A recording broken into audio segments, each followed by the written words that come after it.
প্রেমের টানে ঘর ছেড়ে সব বাইরে এসে কয়, উদাস মনে কাব্য মায়ায় লিখেছি তার জয়। প্রেম মানে না কোনো বাধা, মানে না কোনো ব্যবধান, দেখে না কোনো সম্পর্কের বেড়াজাল। বান্ডেল থাকলে প্রতি সেনমানিতে টাকা বাঁচবে। বিকাশ সেনমানি বান্ডেল কিনে জিতুন প্রতি লেনদেনে। এমনই এক প্রেমের কাব্য রচনা করেছেন চীনের নাগরিক লিউ সিয়ান। প্রেমের টানে সুদূর চীন থেকে গোপালগঞ্জে ছুটে এসেছেন প্রেমিকের বাড়িতে। এতে প্রেমিকা সীমার পরিবারে বইছে আনন্দের বন্যা। প্রতিবেশীরা ভিড় করছে চীনা যুবককে দেখার জন্য। গত বৃহস্পতিবার প্রেমিকার বাবা মোহাম্মদ আবুল হোসেন হাওলাদার তার হবু জামাই লিউ সিলিয়ানকে হজরত শাহজালাল আন্তর্জাতিক বিমানবন্দরে অভ্যর্থনা জানান। পরে শুক্রবার হবু শ্বশুরের সাথে গোপালগঞ্জে আসেন লিউ সিলিয়ান। প্রেমিকা সীমা আক্তার জানান, মাস 6 আগে ফেসবুকে তাদের সাথে বন্ধুত্বের সম্পর্ক তৈরি হয়। এক পর্যায়ে তাদের মধ্যে প্রেমের সম্পর্ক গড়ে ওঠে। কিছুদিন প্রণয়ের পর প্রেমিক লিউ সীমাকে বিয়ের প্রস্তাব দেন। বিয়ের প্রস্তাবে রাজি হন সীমা।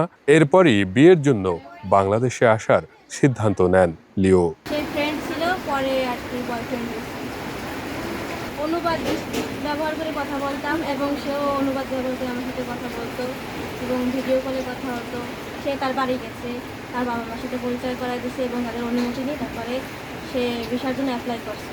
ভিসার জন্য অ্যাপ্লাই করলে ভিসা যখন চলে আসে তো ও চলে আসে। তারা আমাকেও পছন্দ করেছে তার ছেলের বউ হিসেবে। আর তাদের সাথে আমার অনুবাদকের সাথে অনুবাদক দিয়ে কথা হয়। 我们聊了很长时间，我们每天晚上都会视频，因此我买了一个翻译机，我们聊得非常开心。আমরা লার্নিং সফটওয়্যারে দেখা করেছি, আমরা দীর্ঘ সময় কথা বলেছি, আমরা প্রতি রাতে ভিডিও করেছি।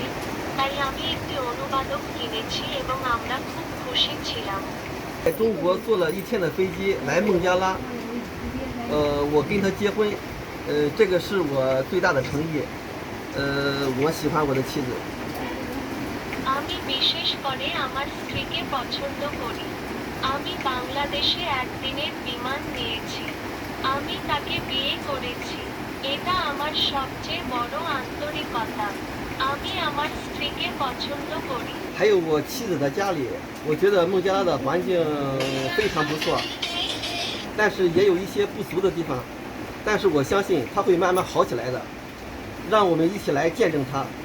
孟加拉也是我的第2个家，我非常爱它。 আমি বাংলাদেশের রাজধানী এবং আমার স্ত্রীর বাড়িতে গিয়েছি। আমি মনে করি বাংলাদেশের পরিবেশ খুব ভালো। আমার বাবা মা আমার স্ত্রীকে ভিডিওতে দেখেছেন। তারা আমার মেজাজের সাথে বিশেষ করে সন্তুষ্ট। তারা চায় আমার স্ত্রী চীনে বাস করবে এবং তাদের একটি ভালো জীবন থাকবে। প্রেমিক লিউ সিলিয়ান বলেন, তিনি চায়না একটি কোম্পানিতে চাকুরি করতেন। বাংলাদেশে আসার জন্য 2 মাসের ছুটি চেয়েছিলেন, কিন্তু ওই কোম্পানি তাকে ছুটি না দেওয়ায় চাকরি ছেড়ে তিনি প্রেমিকার টানে বাংলাদেশে এসেছেন। 1 মাসের মধ্যে যাবতীয় প্রক্রিয়া শেষ করে বউকে সঙ্গে নিয়ে চীনে চলে যাবেন বলে তিনি জানান।